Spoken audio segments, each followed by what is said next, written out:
pagpapasya ay binigay sa atin ngayon ng Lord dito sa buhay natin ito.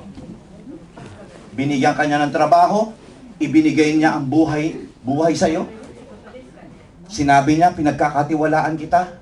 Pwede namang hindi ko ipagkatiwala ito sa iyo, pero pinakikita ko sa iyo, pinagkakatiwala kahit na ang track record mo ay masama. Tama po ba mga kapatid?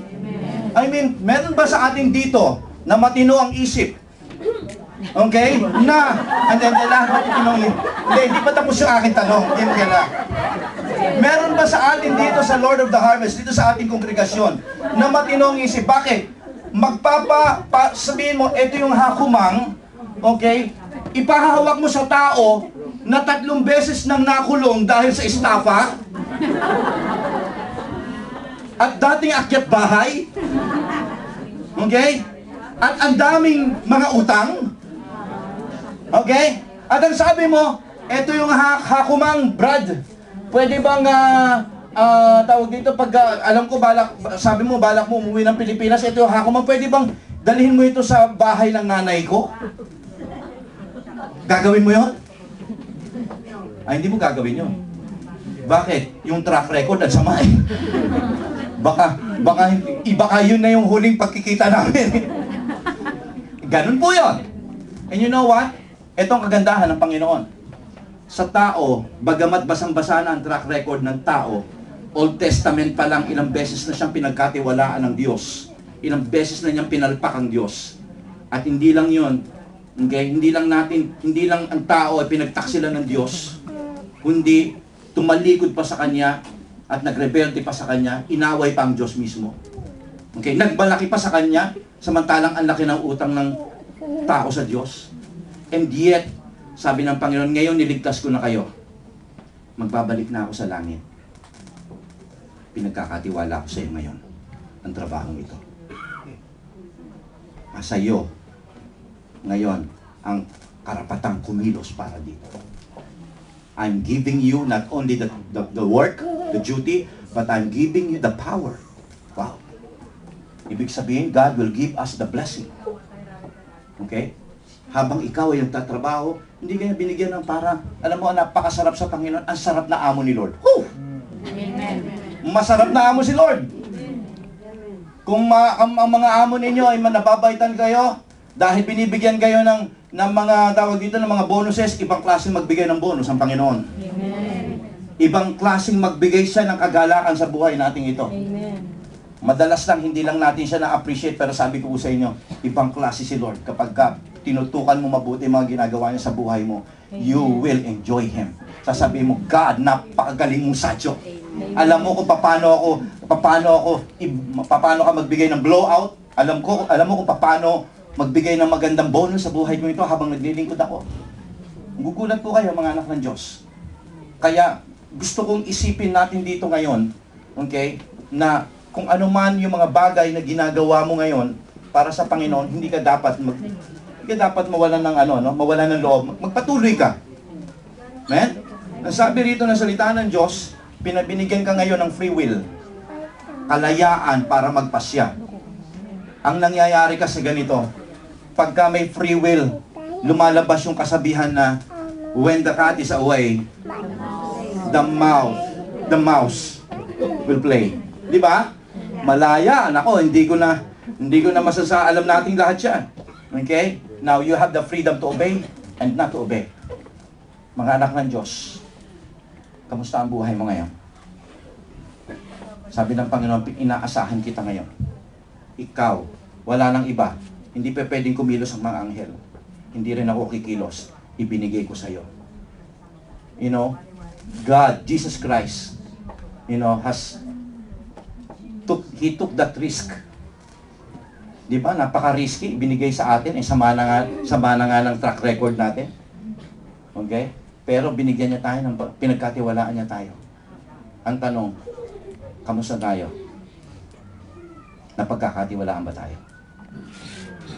Or we're living up with that bad track record?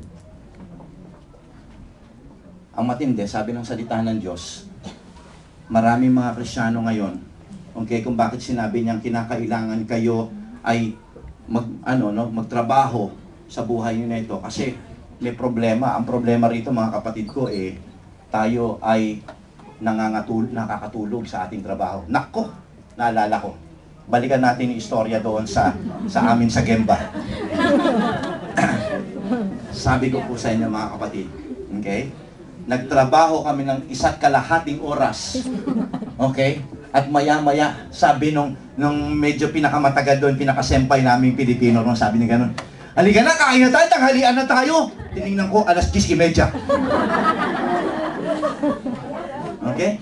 Kain na tayo. Wala naman ako magagawa at masaya rin naman yun. Okay? O sige. Sabi ng mga kasama, sabay ako. Hindi naman pwedeng hindi ka makisabay.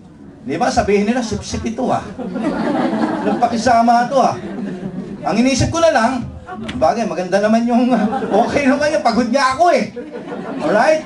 So, kami ay nagkumain ng tanghalian. Okay? Natapos kami kagad ba? Mga 10 minutes lang. Tapos na kami. Okay? So, pahinga. Ang pahinga, umabot kami ng 11:30. So, matagal-tagal, Okay, mga 1 hour halos yung pahinga namin. Sabi niya ganon, 11:30 pa lang, 1:00 talaga yung natin, umpisa ng trabaho natin. Okay? Nako, nagtulugan pa! Aba, ang ginawa ko ngayon, natulog din ako. Okay? Ang matindi rito mga anak ng Diyos, di ba? Hindi naman oras ng tulugan, natutulog tayo. Bakit? Kasi yun nga Naalala niyo yung sabi doon sa binasa natin kanina sa verse 36, see to it that you will not sleep. Bakit ba hindi naman oras ng tulugan yon? Pagka wala si amo, ang sarap matulog pagka wala yung amo, di ba? Di ba? Yun yung ganun pananamentala Ang sarap yung pahinga Okay? At alam po ninyo mga kapatid ko, maraming mga Kristiyano ganyan. Kristiyano na, binigyan ng Panginoon ng karapatan para gawin yung kalooban niya. Tayong ginawang spokesperson, representative ng Diyos. Tayo ang ambassador, ang sabi ni Pablo. Pero, alam po ninyo, instead na magpaka-ambassador tayo po nako, nagtutulog-tulog. Siguro, tanungin natin, sige pastor, ano ba yung ibig sabihin ng sleeping dyan sa sinasabi ni Jesus Christ na yan, do not fall asleep. Huwag kang matulog. Ano ba ibig sabihin niyan? Ang isang tao, makukonsider mong natutulog sa spiritual na kanyang buhay, kapag ka ang kanyang isipan ay punong-puno ng mga bagay na tungkol sa kanya for all the cares of this world at hindi niya binibigyan ng pansin ang gawain ng Diyos na pinagkatiwala sa kanya. Yan ang Kristiyanong natutulog. Ang isang Kristiyanong natutulog ay nakaupo sa tumba-tumba ng kasalanan. Rocking chair, yes. Okay, nandoon siya, ayaw niyang umalis sapagkat napakasarap ng tumba-tumba, di ba? Pag ka nasa rocking chair, ilang minuto lang, tulog ka na. Yung pakanta-kanta niya, mapapalitan ng hilik maya-maya. Okay? Tumba-tumba. Ito po mga kapatid, ito sinasabi ko, sapagkat tayo ay umupo sa rocking chair ng kasalanan. Okay? At ang diablo, mga kapatid ko, ay matindi pagdating sa pagpapatulog.